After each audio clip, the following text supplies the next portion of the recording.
This is the Detroit Sports Podcast Network. What's up, Detroit sports fans? Welcome to the Fan Reporter Show, made by fans for fans, powered by the Detroit Sports Podcast Network. I'm Nick, and coming at us today is our boy Anderson to give us this week's topics. We're going to kick things off today by discussing the somewhat odd AP signing before we get into something we like to call Word of the Odds, where we'll entertain some wild or maybe not so wild possibilities for the Lions this year. It's Fan Report. Okay, well, that was quick and easy. May have been one of the most efficient intros we've had in the existence of the show. Maybe one of the quickest. It might have been. That was T-minus, including now. You were less than 4 seconds on your intro. Oh, I know. I've gotten real good at it.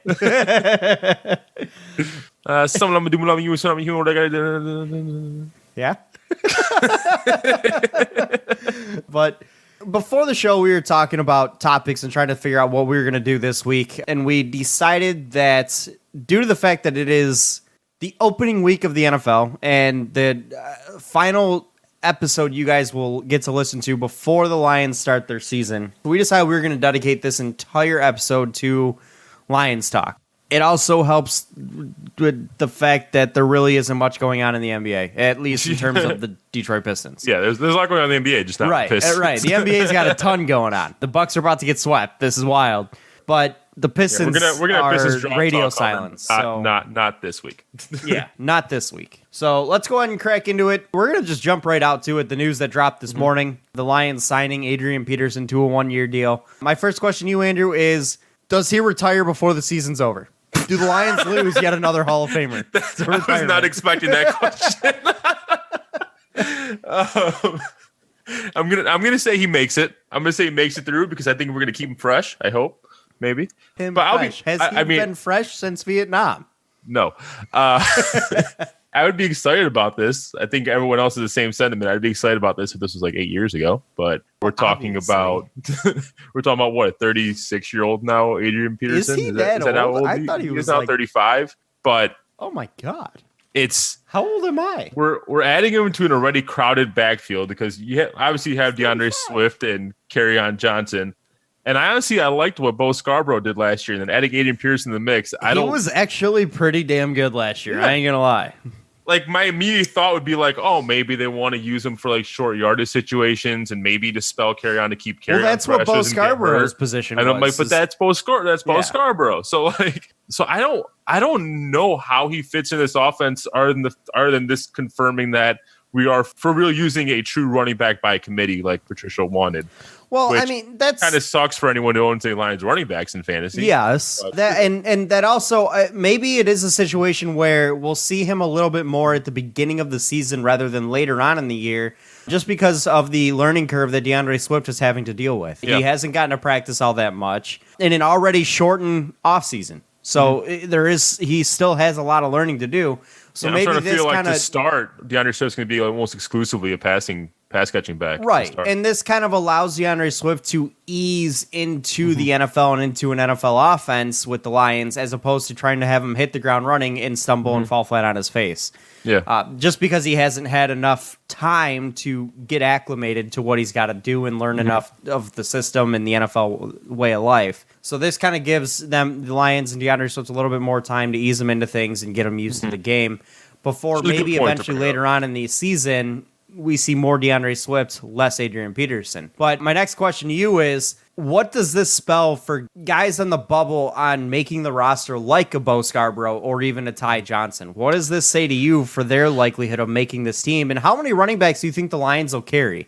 Obviously, with David Blau getting cut, you expect the Lions only have 2 quarterbacks, which may open up some room for the Lions to have maybe an extra linebacker like Jalen Reeves-Maybin or Miles Killebrew or maybe an extra offensive lineman. But does this allow, do the Lions have room to keep all of these running backs in the running back room? You bring up a good point because we also drafted a running back too, Jason Huntley. I believe Jonathan Williams already did get cut. He did. So that brings us down to, I'm not sure what happened with Wes Hills. That's just the first he was probably in. The Lions have actually waived Jason Huntley. They did waive. Yes, wow. They did cut Jason Huntley. He's probably going to end up on their practice squad, is my guess. Yeah. I'm expecting us to probably go into the season with 5 running backs, AP, carry on, DeAndre Swift, Bo Scarborough, and probably Ty Johnson. But honestly, Ty Johnson's probably going to be maybe kick return duty or just kind of reserve duty. He's not going to get any meaningful playing time, and probably neither is Bo Scarborough as long as AP is healthy. So my question is then, if they do keep... So Ty Johnson is the one that kind of sits more on the bubble for me than Bo Scarborough, just because I felt like Bo Scarborough was effective last year. I feel like he's got a role in this offense as a short yardage back that makes sense. AP kind of makes that role a little bit more unclear, a little bit less clear, I should say. But Ty Johnson, albeit while he really was not effective in the running back opportunities he got last year, he's also competing, and you bring up the special teams aspect in terms of punt and kick return, he's also competing for a job there because we have a punt and kick returner that was a Pro Bowler not that long ago in Jamal Agnew, and he's a guy who I would consider to be on the bubble for the Lions to make the roster for the Lions as well, considering he moved to wide receiver this offseason. So he is the new guy on campus in that room, which is already a very crowded room to begin with. And then on top of that, he's competing with Ty Johnson for the return man game. So between Jamal Agnew and Ty Johnson, which one do you keep there? That's a great question. I probably keep Ty Johnson. Jamal Agnew's had a spot in the sun. He's clearly not getting any time in the defensive backfield, in the defensive secondary, I should say. And at least Ty Johnson can serve a role in case Carry-On or AP get hurt, who are both APs old, and Carry-On is proven to be injury prone. So we may actually end up needing to use Ty Johnson at some point. So I'd probably keep Ty Johnson and run him there. But in all honesty, they're probably going to keep them both. I mean, I would imagine they keep them both unless, well, I think there are a few more roadblocks for keeping a guy like Jamal Agnew than there are Ty Johnson, just because of the fact that he is new to the wide receiver position in this locker room. And that is also a crowded positional room. You have guys that are coming on like Quintez Cephas. You still have Danny Amendola, Marvin Jones, Kenny Galladay, and a few others to mention as well. That is a very crowded wide receiver room right there. But I do think just because of the fact that Jamal Agnew has been effective in punt and kick return situations, I do think he does make the roster. And with the Lions cutting Jason Huntley, I think Ty Johnson probably makes it as well. I do agree that they do keep both, but it comes at a cost of, not being able to keep a third quarterback like a David Blau, or not being able to keep an extra lineman or an extra linebacker. This could affect the roster. Other special teams guys that have made their money there, like a Miles Killebrew or a Jalen Reeves-Maybin, who both have been very effective in special teams as also. So who knows what Lions 53 man's going to end up being. Obviously, we saw a couple of surprise cut in my mind cuts yesterday with the Lions cutting both Matt Sokol and Isaac Nauta. I was pretty surprised that they didn't keep one of them. I was thinking that they would definitely keep at least one of those two guys, and they cut them both. I thought Isaac Nauta was going to make the roster personally. I did too. I was surprised they cut David Blau. I like him more than Chase Daniel, at least. Okay, David Blau was never going to make the roster above Chase Daniel. Chase Daniel's getting 3 years, $11 million. Yeah, exactly. They're going to keep him no matter what. It was whether or not. But do you really want to only keep two quarterbacks in the roster with Stafford's back injury being the way it is? Personally, no. I think the Lions, what they're going to try to do is stash David Blau on the extended practice squad unless another team tries to take him, which they can.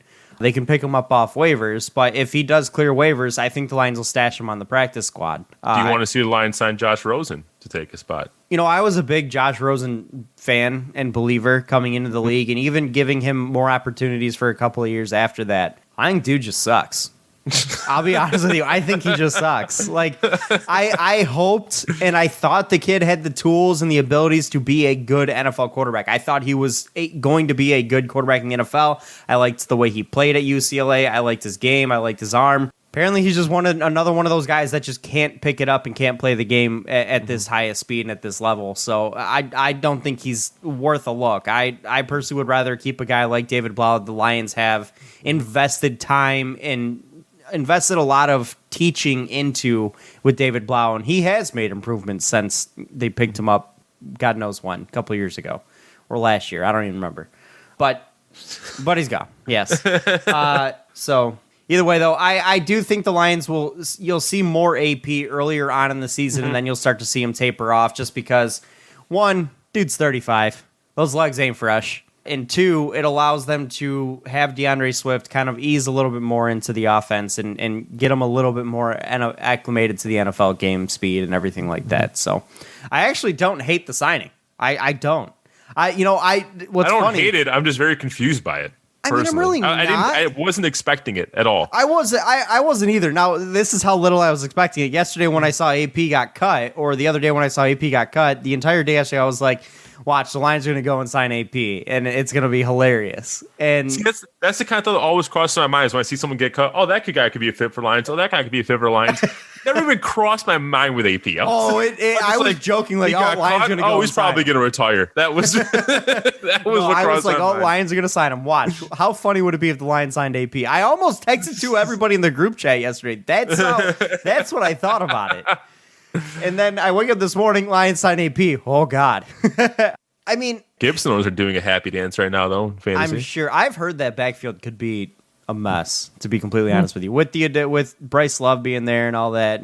But Bryce Love has not had a good training camp. No, he's not at all. But who knows with some of these rookies. But either way, the AP signing, it crossed my mind just because of what we've heard about DeAndre Swift this offseason, albeit he's been good, but he's also not had a lot of time to practice. And there is a lot to learn for running backs coming from college into the NFL, so I didn't know what to expect of DeAndre Swift coming into the season. So it makes sense on a level of it allows, like I said, it allows the Lions to ease him into it more and not just try to throw him to the wolves on a shortened offseason with less practice time because of a nagging leg injury. So it makes sense in that regard to grab a guy like AP to give DeAndre Swift a little bit more, to take some of the pressure off of DeAndre Swift. I agree. And I actually agree, because it wasn't something I thought about before, and I actually agree with you on your take. I do think that maybe the main motivation behind this is the fact that DeAndre Swift did not get to have a full training camp because of his injury,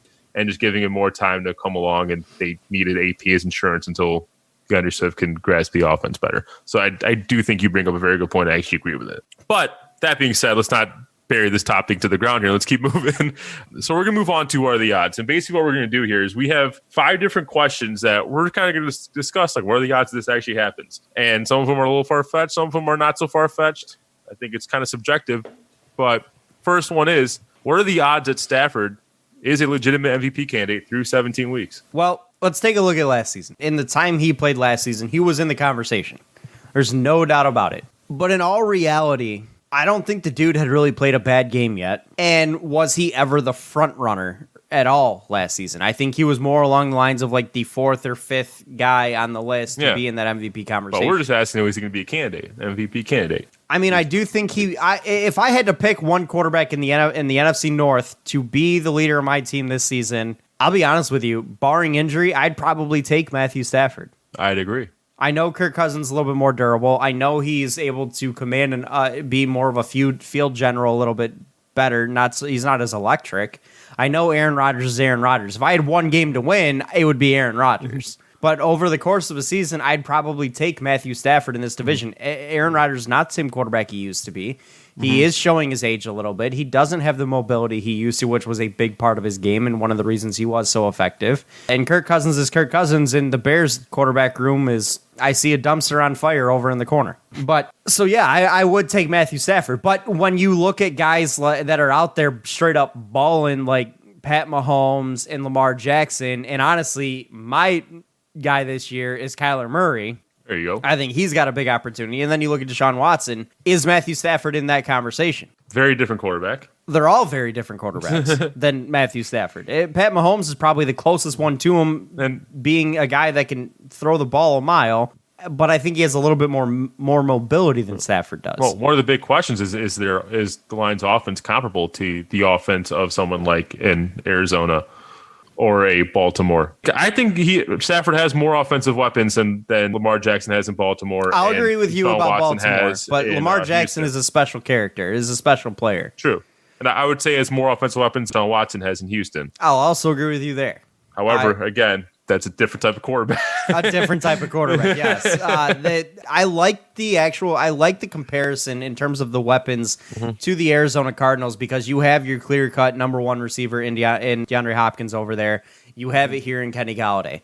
Obviously, Hopkins is a little bit, a level above Kenny Golladay, but maybe we see Kenny Golladay take that jump this year. I do expect another big season from Kenny Golladay in terms of fantasy status, high-end wide receiver one fantasy Especially status. if Stafford can stay healthy. Absolutely.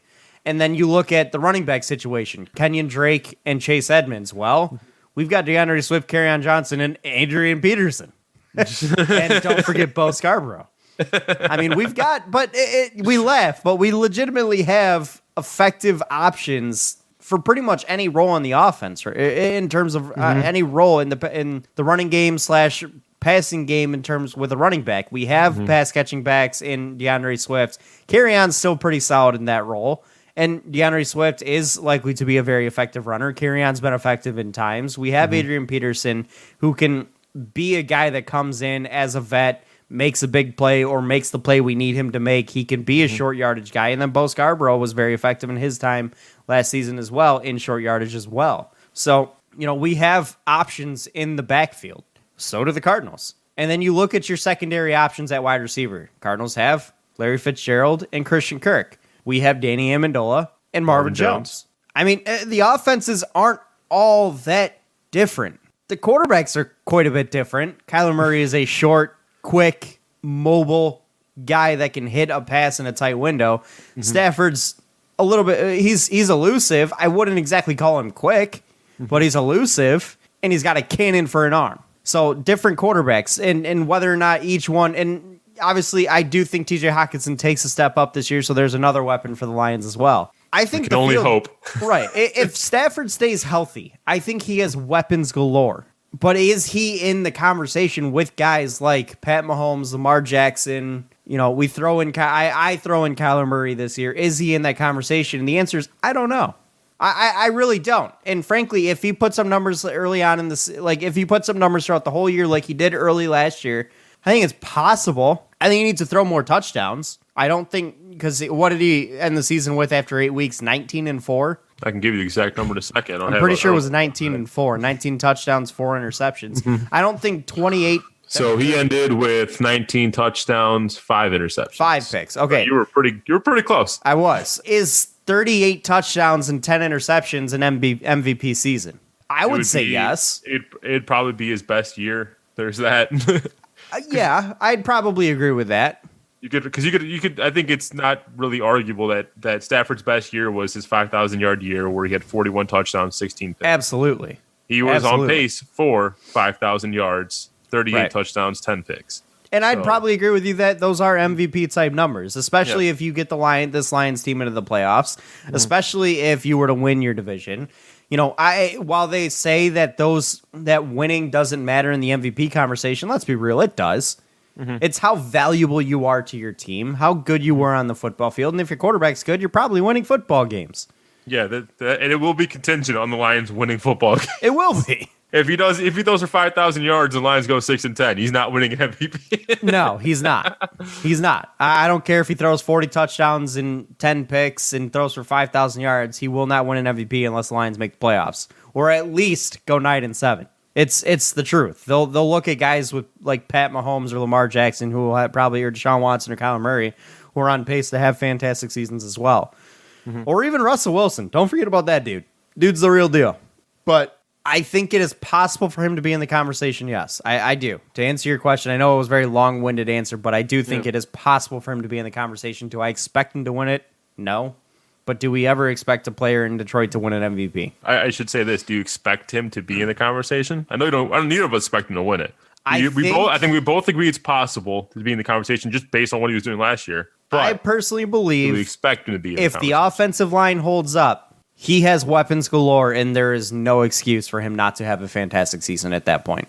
So assuming everything falls in place, yes, we expect him to be. Yes, as long as the line holds up, he has no excuses to not have a fantastic season. All right, one question that kind of goes hand in hand with this is, what are the odds the Lions turn out to have the best offense in the NFC North? And this kind of goes hand in hand with Stafford winning MVP, because if the Lions had the best offense, that's another pretty good case for Stafford to be an MVP candidate. But I'll start on this one, and I'll say that I think already we have a better offense than Chicago, clearly. Pee-wee football teams have better offenses than Chicago. Let's just throw that out there. And I think you can really make a good argument that our offense is already better than Green Bay's. I think where you have to surpass is Minnesota. Minnesota with Adam Thielen, rookie receiver Justin Jefferson. We have to see how he's going to pan out. And their backfield of Dalvin Cook and Madison with Kyle Rudolph. I've actually seen that Justin Jefferson starting as their wide receiver 3.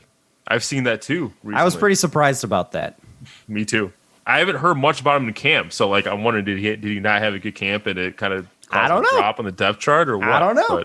So anyway, I do think there is, with Dalvin Cook's whole like contract drama going on and the lack of experience in terms of the wide receiver core outside of Adam Thielen, I do think there's an opportunity for the Lions to surpass it. And I guess I'll lay my stake, and I'll give them like a 40% chance of being the best offense in the NFL this year. Oh, that's high. All right, in the NFC North. Sorry, that's high.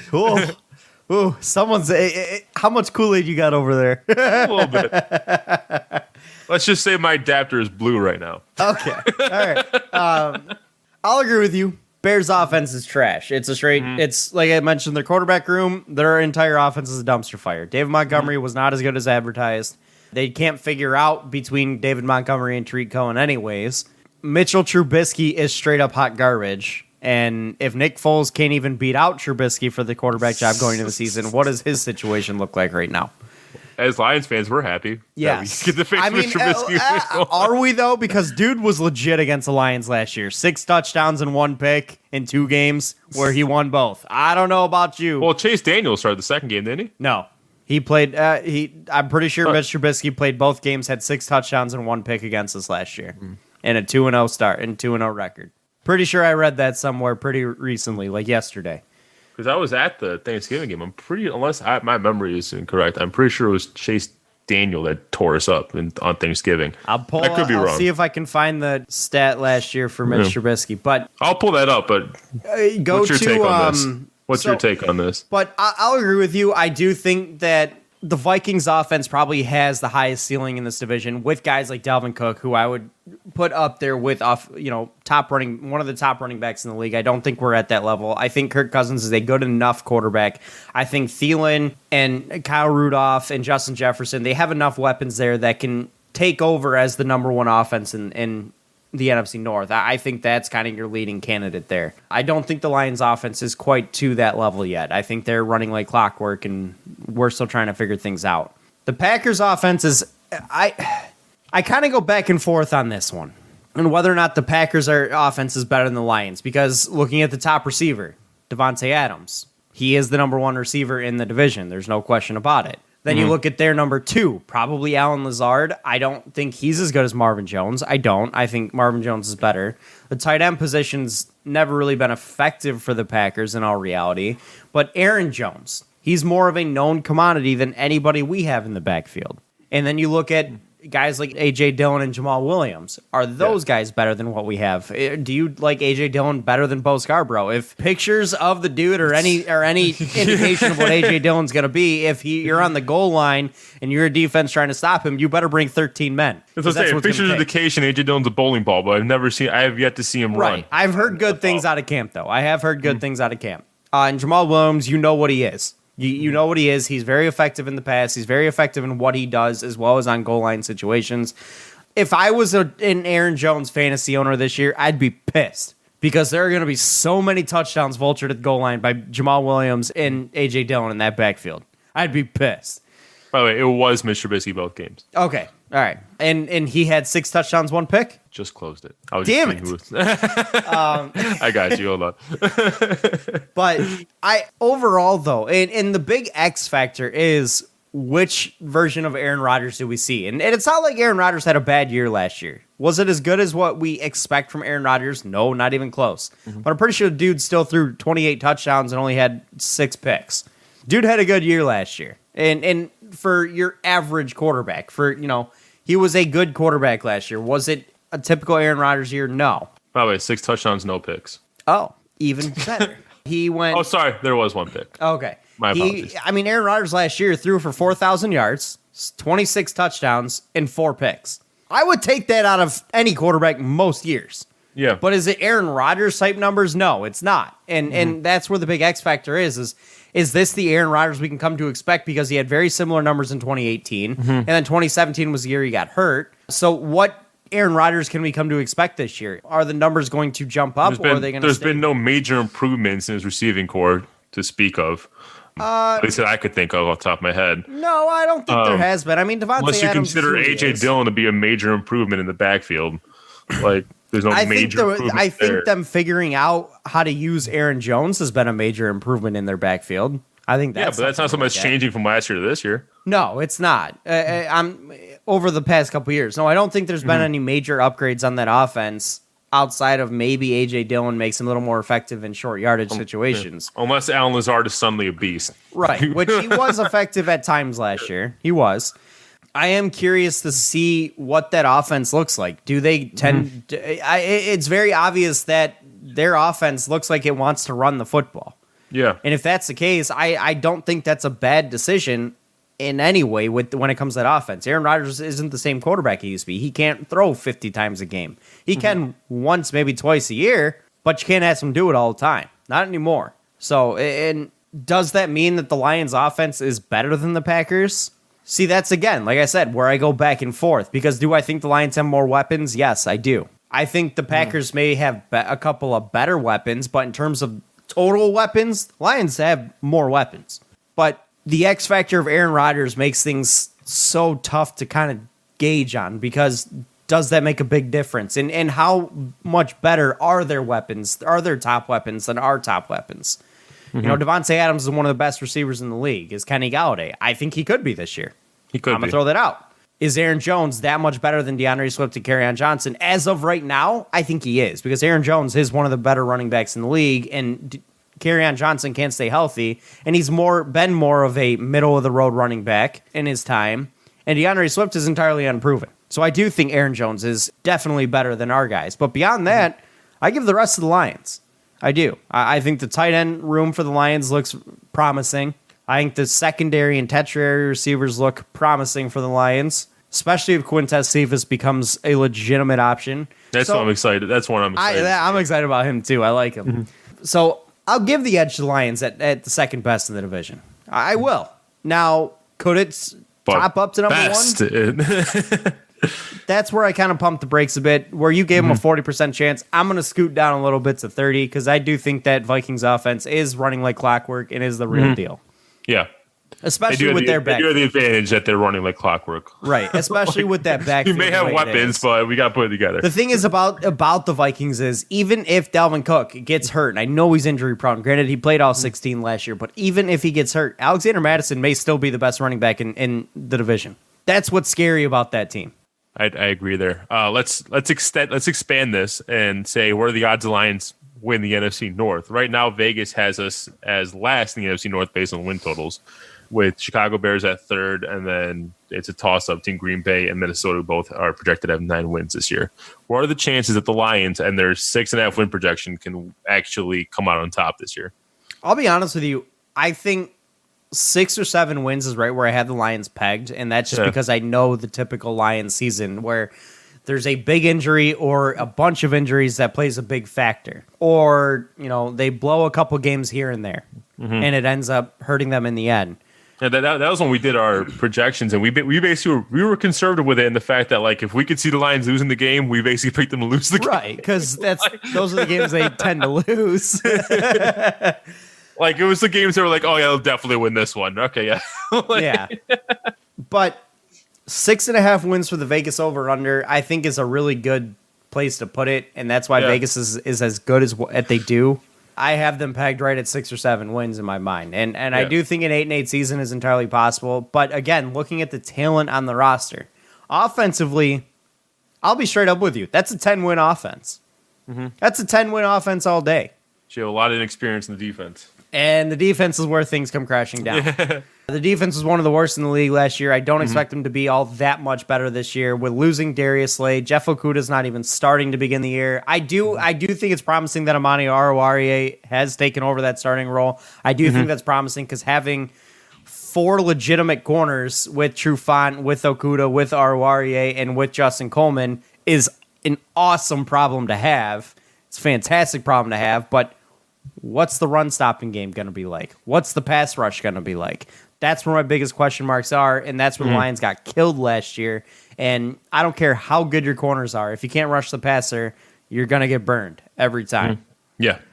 And that's what's kind of scary about trying to predict the Lions actually coming out on top in the NFC North. And that's why it's so hard to say they will, which is why I put their chances so slim. Because if we can't project them to have a good defense, how can we project them to be the best team to win the NFC North? So I'd put it at like maybe like a 2% chance, if that. I'll give them 4.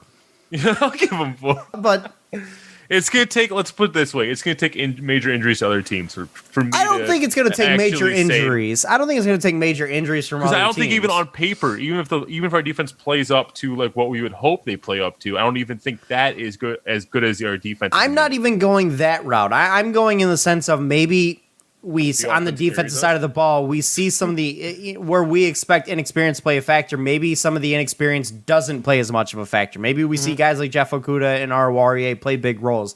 Maybe we see the change in play calling on the defense play a big role. We have some effective pass rushers in Trey Flowers, Romeo Okwara. We have some guys that can make plays in the opponent's backfield to disrupt the quarterback and disrupt at the line. Maybe Danny Shelton plays solidly as a run stuffer. Maybe we see guys step up and play effectively on defense. Is it possible? Yes. Is it likely? Probably not, because I don't think there's just enough pieces there to make it work. But I'll be straight up honest with you, and I'll be I'll call it what it is. You are a better football team than the Bears. There's no question about it in my mind. I think their defense is better. But so their offense under on the Bears all day. The under. Yes, the Bears' offense is a straight dumpster fire in my mind. They may be one of the worst offenses in the NFL, and they did nothing to improve it in the offseason outside of bringing in a quarterback that they're not even going to be starting early on in the year. So I think right off the bat, you're a better football team all around than the Bears are. I think their defense is good, but I think their offense is that bad. Beyond that, the Packers' offense I think is close enough to you. I think their defense is better than yours, though. I think the Packers' defense is one to actually watch out for this year. I like a lot of the talent on that defense. Their pass rush is going to be scary good. Their front seven on defense is legit. Yeah. And I'm scared about it. I am scared to see the Lions play them because I just hope our offensive line can hold some of them guys back. And then the Vikings, that entire team is just stupid solid. Bringing in Yannick Ngakoue to add to the already lethal pass rush. Oh my God, he pronounced scary. it. I know how to pronounce Yannick Ngakoue. I know. I'm just so many people don't. But bringing him into the fold onto an already lethal pass rush for the Vikings is scary. And then you have a defense in the Vikings that's been very solid for years to come and is going to continue to be solid as they continue to add and keep pieces there. And then the offense, like I mentioned, I think it's already the best in the division, and they're just straight up solid and consistent. I agree with you there. The Vikings are my NFC North winner, but I watch out for the Packers to make some noise because I do think the team is good enough. And I think it'll be led by the running game and the defense for the Packers this year. So your actual prediction right now is Lions place third in the NFC North. That is my actual prediction. All right, sticking with the NFL win totals, just going to the other extreme of it here. What are the odds the Lions don't even hit their Vegas over-under, as in they fall in under that 6.5 win total that Vegas hasn't pegged on? Now, Vegas would hope that we say 50%. That's what Vegas is going for. But do you think that there's a better shot that we fall, that we get 7 wins or more? Do you think the odds are better the Lions get 7 wins or more than the Lions getting 6 wins or less? I don't. And the reason is because there's the Lions factor and the recency bias of everything. Can we expect Matthew Stafford to stay fully healthy for 16 games? And I'm not just talking about playing all 16. I'm talking about actually staying healthy for 16 games. 2 years ago, dude was dealing with back problems. Didn't it come out that he had a broken back in 2 years ago? Not to mention last year's situation where he missed 8 games. 3 years ago, if I recall, maybe 4 years ago, he ended up dislocating his finger in the final games of the year in very crucial games. That played a factor. And he was not good with that busted finger. Is he able to stay healthy? And recency bias tells me no when it comes to Matthew Stafford. Yeah. And beyond that, beyond Matthew Stafford, are guys like Kerryon, DeAndre Swift, Kenny Galladay, Marvin Jones, Danny Amendola, are guys that are going to play big factors on this team, able to stay healthy. Jared Davis, Jeff Okudah, Desmond Trufant, Justin Coleman. Are those guys going to be able to stay healthy throughout an entire 16-game season? And recency bias tells me for a lot of them, no. And that's why I give and health is a big, it's a skill. It's a big factor in how your team fares out throughout the season. And the Lions don't have enough depth to make up for losses of guys like that. So you lose one of those guys, it's a big factor, and it'll lead to an extra loss that when you could have won the game. So And the you answer also- in my mind is I think it's more likely the Lions hit the under than they do the over. And you also factor in that the Lions have a pretty rough schedule. They do. Their schedule's not pretty. You're talking outside of our division. You're talking teams like the Saints, the Falcons, the Colts, the Texans, which it's kind of a toss up, but the Buccaneers, like the Titans. It's a tough schedule. So yeah, I'm not confident in saying that we have a better than 50% chance of hitting 7 wins. I would give us about a 65% chance of falling under our win total, or Vegas win total. I think that's right about there. 65% chance, 60-65. I don't quite go up to 70% because I think this, I got to give credit where credit's due. I think this talent, there's talent there. The team is better than a 6.5 win over under. They are. Let's put on it that way. paper, yes. I'm just scared again of the injury liabilities that we have on this roster, plus this Coaching liabilities? coaching liabilities. There's that too. I mean, okay. How many games do you think Matt Patricia will end up costing the Lions this year? Oh my gosh! Considering I'll throw it out there. I like Darrell Bevel as an offensive coordinator. I think he's a legitimately good offensive coordinator. I don't think that's where the issue Bevel. lies. You just brought up something I wanted to bring up that I forgot to bring up in the AP talk. But we'll get to it after. And then on defense, it looks like someone else is going to be calling the plays. Granted, how much of a role is Matt Patricia going to play in that? So how many games do you think Matt Patricia could cost the Lions? And do you think he could actually end up playing a factor in a Lions win? Does he trip into one? See, I can't. I think it's way more likely that he costs us a win than actually gets us a win because, I think it's just on history of things like time management and failing to be aggressive enough. He passed over defensive play calling duties, which mitigates the risk of him costing us games by not wanting to be aggressive enough on defense or having a very conservative just game plan overall.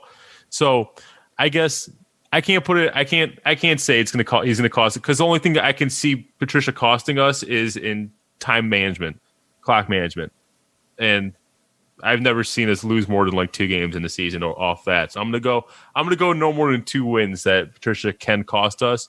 I don't see him actually coaching us to a win though. I don't disagree. I don't think he coached us to a win. I don't think he's there yet. Do I think I see improvement from Matt Patricia this year? Yes, but by default, because I don't think he's going to have enough control in how the offensive and defensive game flows work, or how I don't think he's going to have enough control in how they run. I think we're going to see more blitz packages, which is anti what we saw Patricia do last year. I do think things like time management and game flow management will cost the Lions, a win this year. I do. I also am hoping, and this would be my biggest nightmare, is Matt Patricia taking over defensive play calling in a game and that costing us a game. That would be, yeah. That is my biggest worry on the defense side of the football right now. But I think about it, we have so much talent at least on the offensive side of the ball that I could see Matt Patricia just not playing the right people and causing us to go in there. Not putting in the right packages. Yeah. I hope Darrell Bevel would have enough control over that to where Matt Patricia just is entirely laissez-faire with the offense. I would at least hope that's the case because nobody's ever touted Matt Patricia for his offensive expertise. But either way, I do think it's possible that probably 2 games can be directly affected by Matt Patricia this year. All right, final question. And I can actually bring in the whole Darrell Bevel thing into this too. So the question here is, what are the odds the Lions have a 1,000-yard rusher this season? Now, Darrell Bevel was Adrian Peterson's offensive coordinator for the first few years of his career. So part of it is questioning how much influence does Darrell Bevell have over Adrian Peterson's play, which I think I want to say not much. But the odds of the Lions have a 1,000-yard rusher, I think, are very, very, very. I put even below the odds of us winning the NFC North. I have it less than that because of how many rushers we have in this backfield, and the fact that I just don't see. I don't think Kerryon's a 1,000-yard rushing running back, at least not yet, and that's if he stays healthy even. AP, again, I don't see him having a 1,000-yard rushing season because of how many people we have. Maybe if you had just AP and he was able to run 20 times a game, maybe he gets 1,000 yards. Are his 35-year-old legs able to run the ball enough? I will say I can see DeAndre Swift getting 1,000 total yards. Oh, I think DeAndre Swift absolutely hits 1,000 yards from scrimmage this year. There's not enough room for any single running back to get 1,000 yards rushing, so I'm going to put it very low at 1% at the most. I'll be optimistic, say 2%.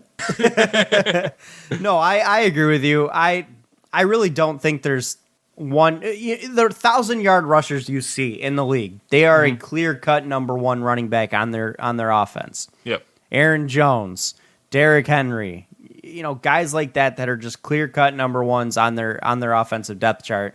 Those are the guys you see get 1,000 yards rushing. Lions don't have a clear-cut number one, and it's even more murky with the presence of Adrian Peterson.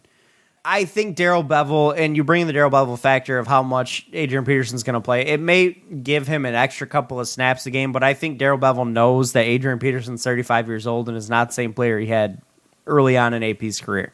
So I think he knows what he has here, and he's not going to try to stretch that beyond that. Yeah, I agree. But my question there is, do you think that going back with his old offensive coordinator is going to give AP some extra boost, or is it just going to? It's meh. I've been through so many offensive coordinators; it doesn't even matter anymore. I think it's AP saying, "I'm 35 years old. I'm just playing in the division just because it's near to my home, and I'm twilighting my career because the team needs me." And it was an opportunity. Again, like you mentioned, I think there's just too many mouths to feed in the backfield. I think DeAndre Swift is a 1,000 yards from scrimmage guy. I think he's a guy who can grab 1,000, maybe even 1,100, maybe even 1,200 total yards this year. But in terms of a 1,000-yard rusher, I'm going to say I really don't think there's much of a chance just because you're going to see 3-4 different guys carry the ball over the course of a game. Maybe even 5 different guys carry the ball over the course of each game. I think on average you'll see 3.5 guys carry the football in the football game for the Lions. So, and that means that you won't see a 1,000-yard rusher. When you have a true running back by committee, you just don't. Unless we see one guy be the clear-cut and most productive in the backfield and he takes over the backfield, but I don't expect that to happen this year. Not this year. So I do think we have runners in our backfield that are capable of being 1,000-yard rushers in their career. I think Kerryon, I think Kerryon has the talent to do it. I just don't think he's there yet, and he has proved he can stay healthy. And I think DeAndre Swift definitely has the talent to do it. But yeah, I'll agree with you there. We'll see, but definitely not this year. That one was the most far-fetched one we had, in my opinion, on the list. Nice, but that's all of them. So all right, anything else? That's everything I got. It's everything you got. All right, well, so thank you guys for listening this week. One piece of business, I guess we want to talk about before we close things out. Yes. If you guys aren't already sick of hearing our voices, well, you're going to get even more sick of us because we are going to be debuting, not this week, but next week, right? Mm-hmm. Correct. Okay, we're going to be debuting an additional, I guess we'll call it podcast. I don't know. On the Detroit Sports Podcast Network. It's going to be entirely fantasy football centric. Andrew and I have been playing fantasy football for a long time now. I can't really say a long time because, there's dudes that have been playing fantasy football since they kept score on pieces of paper with a pencil.